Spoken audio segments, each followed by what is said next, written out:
Panduan penggunaan aplikasi Sains Universitas Pahlawan. Pertama-tama, kalian buka browser, ketik alamat science.universitaspahlawan.ac.id, kemudian login. Username dan password default adalah NIM, nomor induk mahasiswa masing-masing yang nantinya bisa kalian ganti. Jika sudah berhasil login, akan disambut dengan halaman dashboard. Kemudian pilih menu profil. Jika website dibuka mobile, maka pilih tanda garis 3 di sudut pojok kanan atas. Setelah itu pilih menu profil, lengkapi semua data yang diminta form dikti, terutama yang ada tanda required.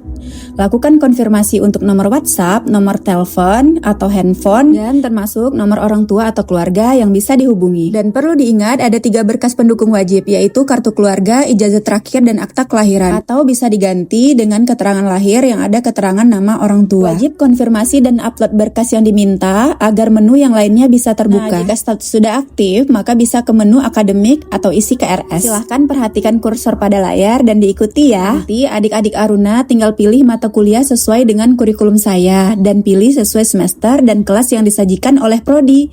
Ulangi sampai semua mata kuliah yang sesuai sudah diambil. Selanjutnya, tinggal hubungi dosen penasihat akademik atau PA-nya untuk bimbingan dan persetujuan mata kuliah. Nah, untuk melihat mata kuliah sudah disetujui atau belum oleh PA, bisa di menu akademik dan cek lihat KRS. Nah, untuk melihat jadwal, bisa ke menu akademik ya, kemudian klik menu roster perkuliahan. Selanjutnya untuk melihat tagihan semester, bisa ke menu pembayaran, kemudian klik biaya perkuliahan. Yang terakhir, untuk mencetak atau mendownload IKTM, bisa ke menu IKTM ya. Jika ada kendala, bisa hubungi ke pihak Puskom UP di samping labor komputer lantai 2. Itu dulu informasi dan tutorialnya. Kapan-kapan lagi, Assalamualaikum.